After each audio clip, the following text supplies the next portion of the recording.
Musyawarah Nasional Partai Golkar resmi menetapkan Bahlil Lahadalia sebagai Ketua Umum yang baru di Partai Golkar dan akan dilantik malam ini. Namun sejumlah pihak menilai visi misi Bahlil sebagai Ketua Umum belum jelas, ditambah tidak adanya riak-riak di dalam Munas dinilai menjadi sesuatu yang tidak biasa.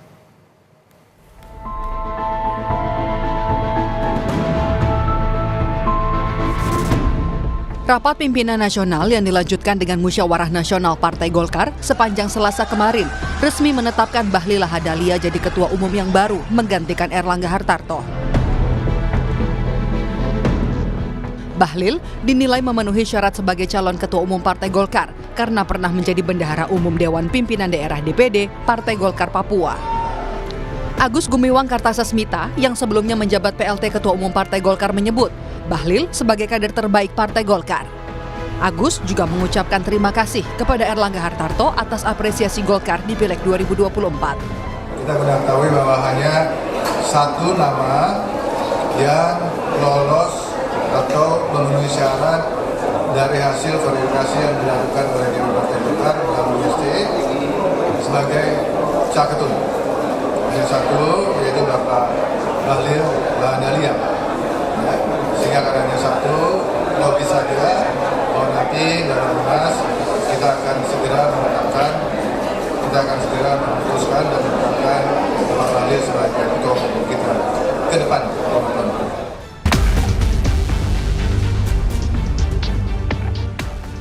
Arah partai beringin di tangan Bahlil dinilai peneliti politik dari ISEAS, Made Supriyatna masih belum dipaparkan secara jelas.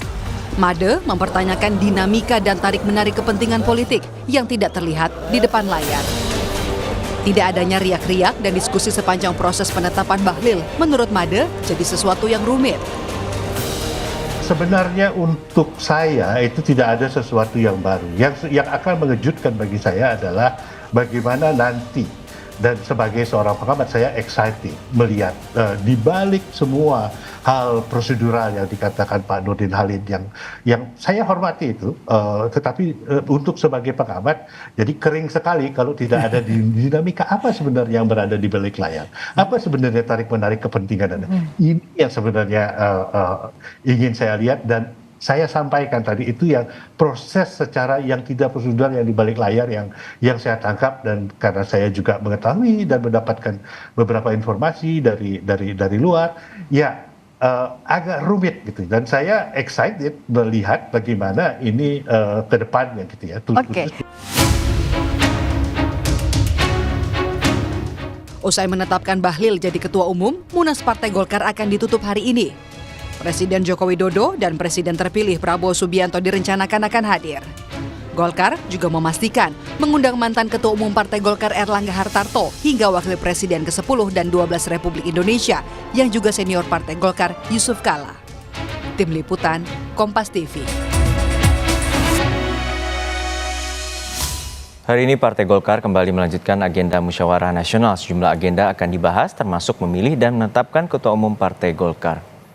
Hari kedua Rapimnas dan Munas ke-11 Partai Golkar membahas anggaran dasar dan anggaran rumah tangga atau ADART, termasuk kepengurusan Partai Golkar dan dewan-dewan.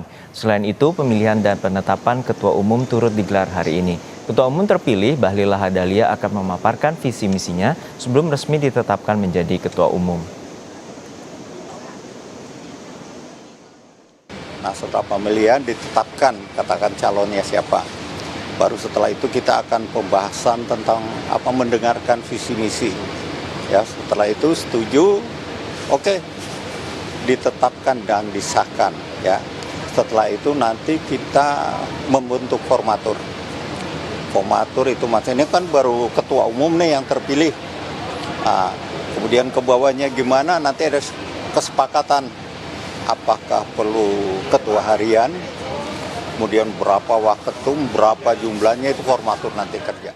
Sudah ada jurnalis Kompas TV Renata Panggalo yang bersiap dari lokasi Munas ke-11 Partai Golkar untuk menyampaikan informasi terkini dari proses Munas di hari kedua. Renata, selain penetapan Ketua Umum baru yang telah menjadi sorotan, dan seperti apa kemungkinan adanya perubahan ADART dari Partai Golkar?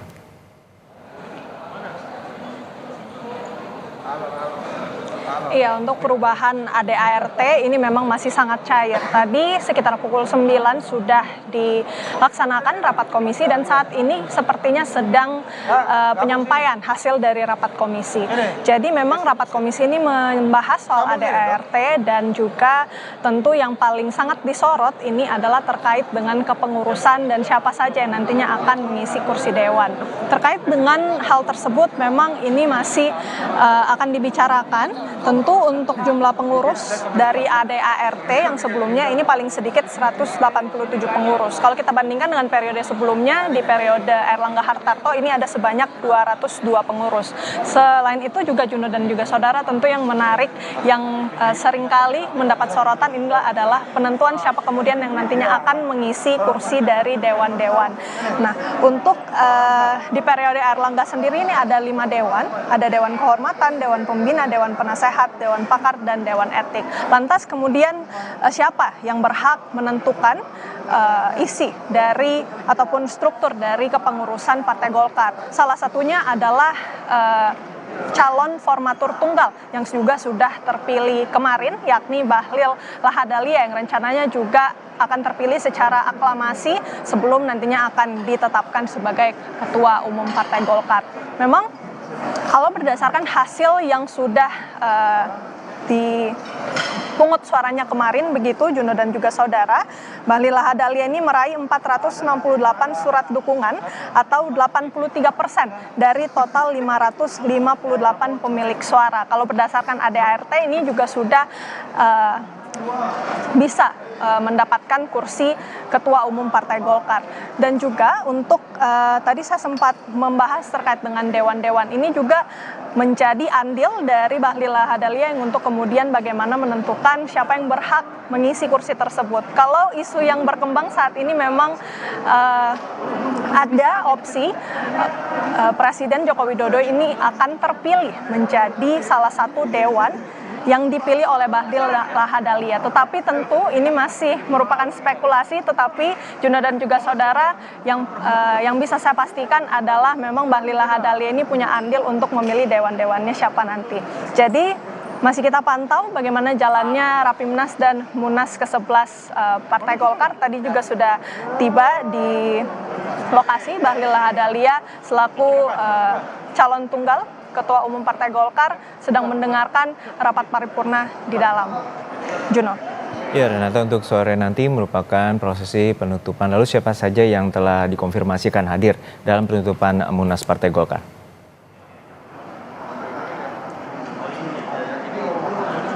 Iya, kalau yang sejauh ini kami dapat informasinya, rencananya Presiden Joko Widodo akan hadir. Tadi sempat disebutkan oleh Sekjen Partai Golkar, Lodewijk F.